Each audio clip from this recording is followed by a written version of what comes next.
Conforme vemos al reino de Dios invadiendo, presionando más, perforando, por decirlo así, en la realidad de nuestra condición humana en esta tierra. Hay implicaciones profundas en el reino de Cristo. El primero, obviamente, es el conflicto dentro del reino espiritual, un conflicto del reino. Satanás no se quedará quieto y tendrá lo que él considera su territorio, su posesión. Le será quitada, por lo que está luchando contra lo que Cristo está haciendo en el mundo. Leímos sobre esto en Juan 8:37 al 47 y Efesios 6:12.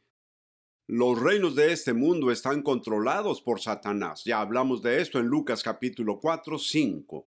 Porque se los robó, en cierto sentido, se le dio por la desobediencia del hombre. Se le llama el Dios de este siglo en 2 de Corintios 4:4, 1 de Juan 5:19.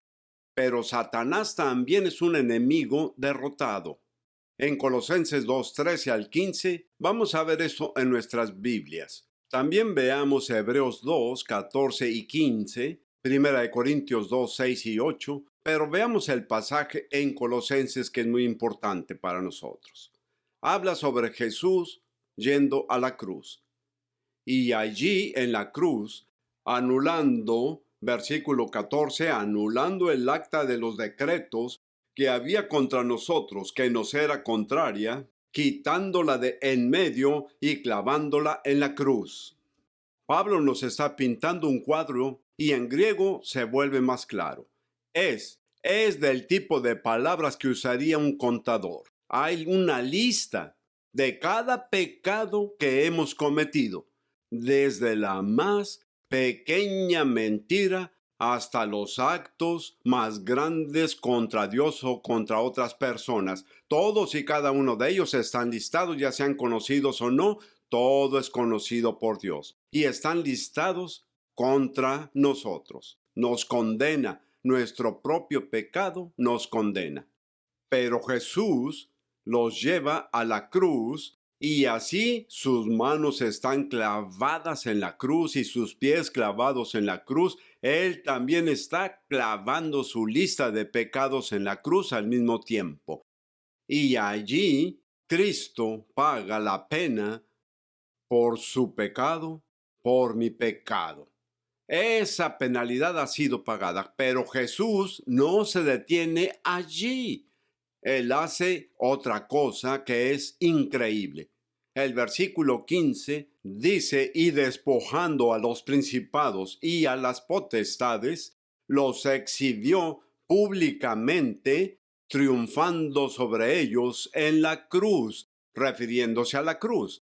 Estas palabras, principados y potestades, Jesús, a través del Espíritu Santo en el corazón de Pablo, no se refiere a los poderes humanos, ni a los principados humanos, ni al gobierno romano, ni a las legiones, ni siquiera a los fariseos judíos. Se refiere específicamente a los enemigos espirituales. ¿A quién se refiere aquí? Se está refiriendo a Satanás en la cruz. Jesús no solo pagó la pena de nuestro pecado, sino todo el poder que Satanás tenía sobre nosotros por medio a la muerte, por miedo al castigo, mencionado en Hebreos 2, 14 y 15. En ese momento, literalmente Jesús despojó a Satanás de todo el poder que tenía. Se lo quitó a él. ¡Aleluya! Satanás es un enemigo derrotado. Él ya no tiene poder sobre nosotros. De hecho, en 1 de Corintios 2, del 6 al 8, el Espíritu Santo nos dice que si los principados de Satanás supieran lo que iba a suceder en la cruz, nunca habrían crucificado al Señor de gloria. Oh, hermanos y hermanas, no solo hemos sido liberados del pecado, sino que Satanás ha sido derrotado, ya no tiene poder sobre nosotros para engañar, confabularse, mentir, pervertir, robar, destruir. El reino de Dios es el gobierno de Dios en Cristo, que literalmente destruye progresivamente todo lo que es hostil a su gobierno divino. Hechos 10:38, Jesucristo vino al mundo para destruir las obras del diablo. Primera de Juan 3:8 nos dice que Jesús está destruyendo todo lo que el diablo ha establecido para mantenerse en el poder. Aleluya.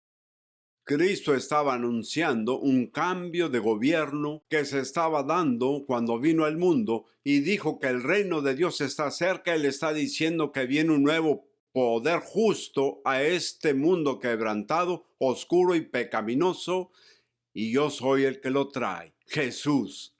Alabado sea el Señor. A pesar de las obras de Satanás en esta era actual, Él sigue obrando en esta era. Dios siempre ha sido, es ahora y siempre será el Rey de todas las eras. Eso nos revelan las Escrituras y la verdad está ahí en lo que Jesús ha hecho. Jesús es el Rey de las naciones, aunque no ha sido reconocido por todas las naciones, sigue siendo el Rey. Por cierto, hermanos y hermanas, cualquier nación en la que vivan, la nación en la que habitan, el país que llamen a su lugar de nacimiento, esa nación no pertenece al gobierno de esa nación, no pertenece a los gobernantes ni a su nación, no pertenece a negocios o militares. Tu nación pertenece a Jesucristo, Rey, Señor y Salvador. Él es el que ha muerto por todas las personas en tu nación y Él es el que finalmente traerá a todas las personas a sí mismo. Solo tenemos una esperanza de salvación y eso es a través de Él. Ahora, la clave para la invasión y confrontación del reino de Cristo contra el reino de Satanás y la apertura del reino actual de Dios está en lo que Cristo hizo en la cruz. Hablamos de eso en Colosenses. Por favor, revise las escrituras de Hebreos 9:11 al 15, 10:10 y 12:19 al 25, Mateo 27, 50 al 54, y podrá ver que lo que Cristo hizo en la cruz fue un momento culminante. Recuerde que hablamos sobre nuestro cuadro bíblico, nuestro cuadro del reino de Dios a lo largo de toda la historia. Comenzamos con la creación, terminamos con la consumación y allí, en algún lugar de ese lugar, está la cruz de Jesucristo. Es un momento culminante del amor de nuestro Dios que se exhibe en la cruz para usted y para mí. Dios nos estaba alcanzando. No podemos alcanzarlo. No seríamos lo suficientemente buenos o perfectos o suficientemente santos, pero nos ha alcanzado a través de Cristo. De hecho, cuando lee Mateo 27 del 50 al 54, en el mismo momento de la muerte de Cristo, dice que hubo un tremendo terremoto y en el templo de Jerusalén, en el lugar santísimo que es donde se suponía que estaba la presencia de Dios con el arca del pacto, estaba cubierto por un velo pesado. Y en ese momento de la muerte de Cristo, las escrituras dicen que el velo se rasgó desde arriba hasta abajo, lo que significa que Dios alcanzó al hombre a través de la muerte de su Hijo. Ahora, ya que Satanás fue derrotado en la cruz por Cristo, su autoridad le fue quitada.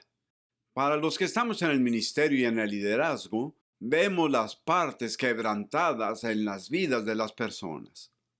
Si fue derrotado en la cruz, ¿por qué? ¿Cómo?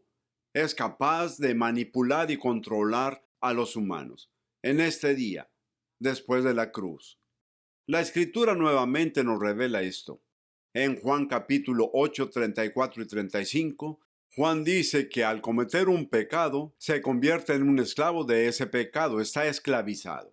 En Romanos 6, 16, Pablo nos dice que cuando comete un pecado, se convierte en un esclavo del pecado. ¡Wow! Lo mismo que dice Juan. Y en segunda de Pedro 2:19, nuestro amado apóstol Pedro nos dice que cuando peca, se vuelve esclavo del pecado. ¿Quién está detrás de esa esclavitud?